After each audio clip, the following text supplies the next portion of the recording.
Welcome to the third and final day of the Rally of Turkey, round 7 of the World Rally Championship. It's hot and sunny on the coast, but it's been a completely different story in the mountains nearby where the rally is taking place. Heavy rain has reduced many of the stages to mud, making conditions for the drivers extremely treacherous.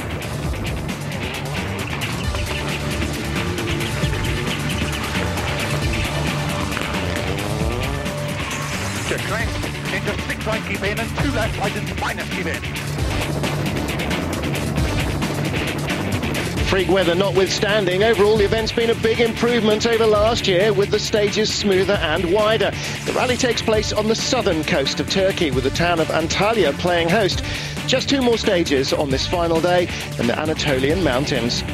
It's been an eventful rally so far. Gigi Galli had a superb start in second after day 1. Yesterday was disaster. Turbo problems from the beginning of the first stage saw the Italian plummet to 10th. Mitsubishi driver understandably devastated after that.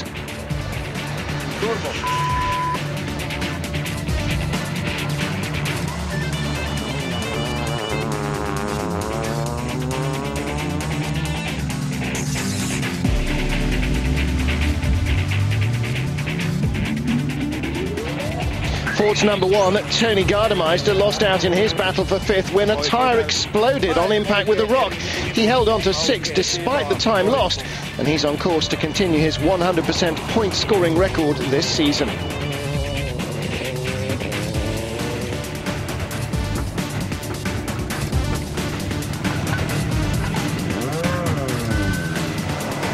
Also looking to keep his 100% point-scoring record alive is Marque Martin. He passed Gardemeister to claim 5th on stage 13, part of their private battle of the rally. Carlos Sainz has come out of retirement to assist his old team Citroën after a vote of no confidence for their regular driver Francois Duval. The reliable Spaniard is 4th coming into the last day after a 7-month layoff. Marcus Grönholm had inherited 2nd place following Galli's problems. The Finn, though, struggled to select the correct tyre for the changeable conditions on the second leg, and his times suffered as a result.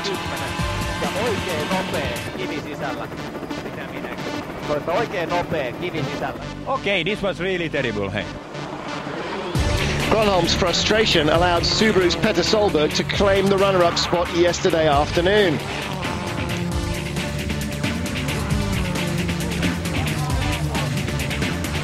But once again, the 2 former world champions have been unable to match the pace of the current title holder, Sébastien Loeb. The Frenchman is on course for his 4th win in a row to tie a WRC record. The second day ended with a double loop of the Antalya Super Special, a head-to-head 5-kilometre test designed to entertain the enthusiastic local fans. Wasn't just about putting on a show, of course. For Solberg and Grönholm, there was still a position to fight for, with just a handful of seconds between them. Solberg was up first, head-to-head against Carlos Sainz, and with just a 6.8-second advantage to Grönholm before this stage, every last kilometre counted on this enthralling, spectacular stage. It's a tight and twisty man-made circuit, spectacular for the watching fans, but really quite tricky for the drivers.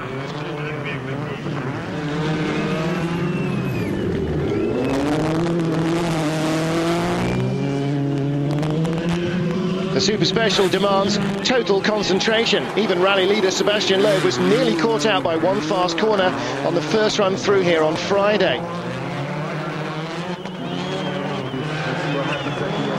Well, at this stage, Solberg is looking quick. He's beaten Sainz, but has he done enough to keep his advantage ahead of Grönholm?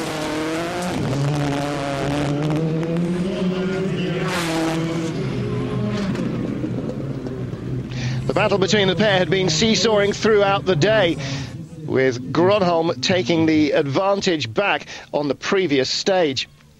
He'd been faster than Norwegian, and he was now pushing hard in his efforts to reclaim that 2nd position before the evening halt. Well, he was head-to-head against Gigi Galli, the man who had held 2nd place at the end of day 1 and was robbed of it by turbo failure at the beginning of day 2.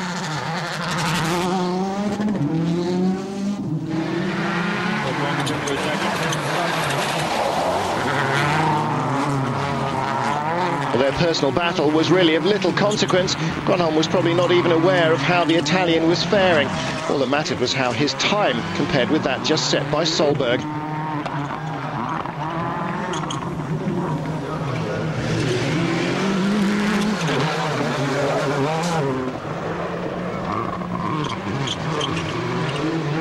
Just 5Ks, a very short stage, but that didn't matter to Gronholm.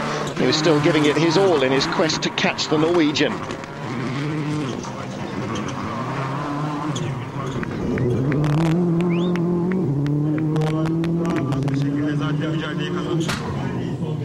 Close, but Gronholm was slower. Solberg extending his lead by another second to 7.8 overnight. Galli was a long way behind after his wretched day 2, nearly 13 seconds off the pace. So Loeb's looking comfortable going into the final day, barring disasters. The battle for second looks set to go right down to the last kilometre, though. And there are just 2 stages that remain in this season's Rally of Turkey.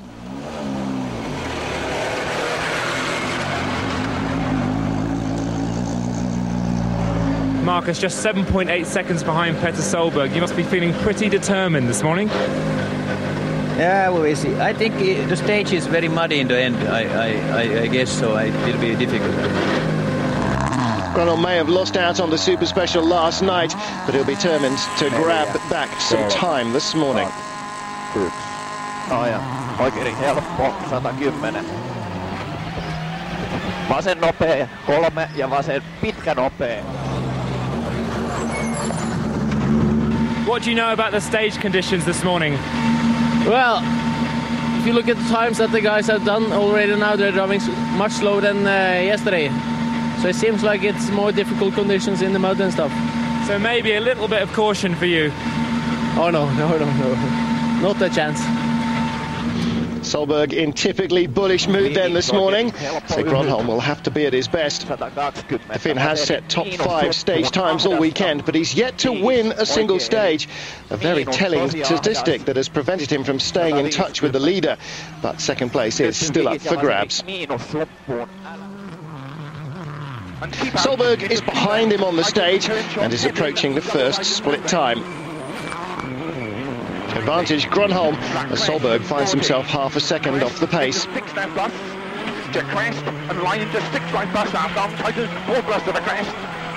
He's receiving split times from the team inside the car and increases his pace accordingly. Gronholm is winning the battle on this stage so far. Can he keep up the momentum? The Peugeot 307's run faultlessly all weekend. His only problem has been getting the best out of his Pirelli tyres in the changeable conditions. This from a man used to Michelin's for most of his career. But he certainly seems able to match Solberg's pace today. Whether or not he can be consistently quicker remains to be seen. Subaru's #1 needs to get back to his winning ways as quickly as possible if he's to have any chance of stopping Sebastian Loeb's dominant defence of his world title.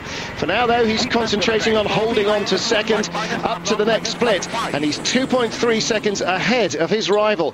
Solberg's responded well. Gronholm's running out of time. He's under pressure from the Peugeot team to get the car home in one piece as they seek to hold on to their lead in the manufacturer's table.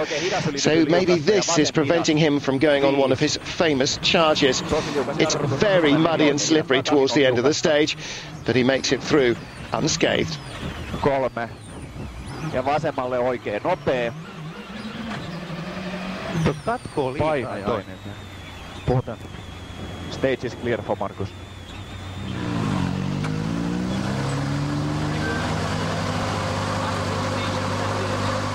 I hate this kind of stages. It's nightmare. Oh. What's so? Why does it give you a nightmare? You know, this mud, you can go out with 10 kph and it's just going the car wherever it wants. Oh. Now you have a little bit more time to make up on Petter in the last stage. Is it going to be maximum push for you? I don't know. Petter is pushing as well. Petter is pushing as well, looking very fast on the final morning. And if Gronholm drops back on this test, it's all or nothing in the final stage. The Norwegian was 3rd here last year, but if he can keep Gronholm at bay, he will go one better. He seems to have enough in reserve to respond to any challenge from the Finn, but is he quick enough here to hold on to that 7.8 second advantage? opens 50. 6 right minus. And this treacherous mud, as Grönholm mentioned, just the slightest mistake can see the car off the road and out of the rally. 30, 6 left first keep in, 30, caution slippy, short hairpin right, tightens. 6 left keep in. Final hairpin on the stage. Short 2 right. He's going to be quicker, no question about it, and that's a big advantage. Very. Nearly 10 seconds quicker with one stage left. That could be game, set and match in the battle for second. Batting in the service park. They look pretty happy with that progress. That's worse than yesterday. Yeah.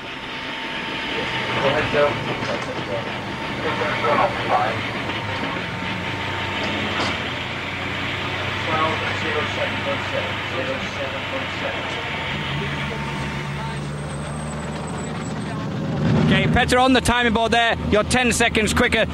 Is that enough? Do you think that's game over? You're second? No. It's a long way to go. So you have to see. Long stage, but it's good fun. How much more fun if they were actually battling for the lead, but they're not. Sebastian Loeb is edging ever closer to another crushing victory. Barely seem to be talking about Loeb because he has not put a foot wrong. Tyre choice has been impeccable. He hasn't hit the scenery again. Yet another rally seems to capitulate in front of him. This would be his second consecutive win in Turkey. The high mountain roads of Antalya are a happy hunting ground for the world champion, no question. He's slower than Solberg through this stage, but he's got such a healthy advantage. He can afford to be, and that's unlikely to trouble the unflappable Frenchman, who after this is going to take a jet to Le Mans to test his sports car for the 24-hour race. At the other end of the leaderboard, Yanni Tuahino is the sole remaining Skoda Fabia. He's had another disappointing rally. A 360 spin at the hairpin. He's got brake problems, and that's affecting the handling of the car. Well, 17.7 seconds could be enough for Solberg to hold on to second, barring any major problems, but Grönholm does have the longest stage of the rally left to make one last do-or-die effort. See if he can make it after this. One man conspicuous by his absence from the Rally of Turkey is Citroen's Francois Duval. The Belgian is a reluctant spectator after being dropped by the team following his third serious accident this season, and decisions are still being made regarding his future. This accident in Cyprus also proved to be a watershed in the relationship between Duval and his co-driver Stefan Prévost, the fellow Belgian refusing to get back in the car with the accident-prone 24-year-old. So just how important is that crucial bond of trust between driver and co-driver affected when serious accidents occur? Big accidents are not nice to both driver and co-driver. It could affect more the co-driver, I think. If the driver keeps crashing, then it's not a very nice feeling to sit in a car. But I think driver normally makes more mistakes than the co-driver, I think. I think in any rallying, be it World Championship or club rallying, it's the concentration and the trust in each other is paramount, because we really are trusting each other with our lives. What about danger then? You and Marco have had a couple of big crashes recently. There was Argentina last year, a couple of years ago, Corsica. Is the trust tested in these situations? I think we have to be realistic. The job that we're doing is dangerous. We're trying to win rallies, which means that we have to push the boundaries of everything. So inevitably you're going to have crashes. I think the best drivers in the world still crash, which is proved often in World Rally. So okay, it might make you think a little bit more about the dangers involved when you walk away from such a big accident. But it's part of the job, and we have to assess the risk and get on with it. Luis Moya, the most successful co-driver of all time, knows a thing or two about the importance of the relationship. To only concentrate on driving. So the co-driver should be like a mum and grandma and a friend and a secretary for the driver, and do everything. If the driver gets upset, you swallow it. You discuss it after the event. Never upset a driver, never tell him things he doesn't want to hear. You know, you just have to be, sometimes you may tell him, you know, but you have to judge the right moment to tell him. Tension is inevitable, as illustrated by Gigi Galli in Sardinia. You have to have good communication. I always say that, you know, in love, sport and work, you have to have communication. If you don't communicate in love, you divorce. In sport, you don't win. and in what they sack you. There's no danger of the Citroën team sacking their #1 driver, Sebastian Loeb. His own relationship with co-driver Daniel Elena is one of the reasons for the Frenchman's current run of success, and one of the reasons it'll continue here in Turkey. The organisers have saved the longest stage of the rally for last at 33 kilometres. Will it be a sting in the tail? On day one, Gigi Galli was up there with the leaders. Turbo problems ended his quest for a career-best second place, but the Italian's driven well and is placed here to bring home at least a point for Mitsubishi. In destra, lunghezza 5, diventa 1 più in sinistra via. Galli may not be able to reproduce the pace of day one, but he's 4th fastest on both stages of the final day. He might have missed out on the runner-up spot, but the Japanese team will certainly have been delighted with his early pace, and he'll come back fighting and brimful of confidence for future events. One position ahead in 7th, Roman Cresta's hit no problems, and he's added to his experience. This is the Czech driver's first attempt at the Rally of Turkey, so it's been a steep learning curve. But following 2 consecutive 6th-place finishes in Italy and Cyprus, he'll be more than happy to continue his point-scoring run.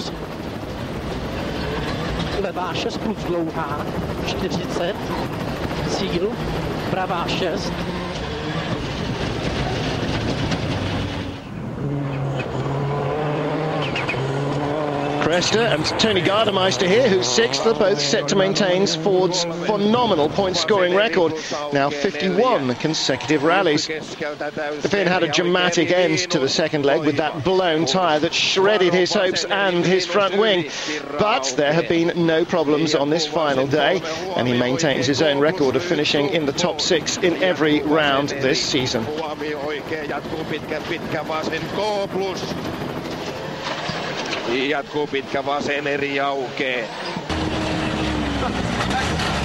I'm a bit disappointed because this rally was very bad for us, you know, and very difficult. I don't get so good rhythm here. Only today it was very good feeling, but okay, yesterday in the morning was good feeling also, but I don't know. We should concentrate much more for Greece. Marco Martin has gone one better and has not finished outside the top 5 all season. The Estonian was aided by Gardemeister's problems in securing this 5th place, but he'd already passed the Finn before the tyre blow-up, and Martin brings home 4 points for Peugeot, despite still feeling at odds with the setup of the 307. It was Gardemeister who punctured his own tyre on the rock. It wasn't misfortune, it was a genuine driving error. Well, if Marco Martin ever gets used to the Peugeot, he may well start finding himself regularly in the top 3 on events. The leaders still have to finish. The conclusion of the Rally of Turkey is fast approaching, though. Stay with us after this break. Welcome back. All the talk before the Rally of Turkey surrounded the returning Carlos Sainz, and it's been a typically professional performance from the Spaniard. It only took him 30 kilometres to regain his confidence in his car, his co-driver and himself. But perhaps it remains to be seen if this will be a one-off return to the sport, as he was saying before the start. Whatever, it's been great to see one of Rally's living legends back behind the wheel of the Zara, despite the somewhat unfortunate circumstances surrounding his call-up.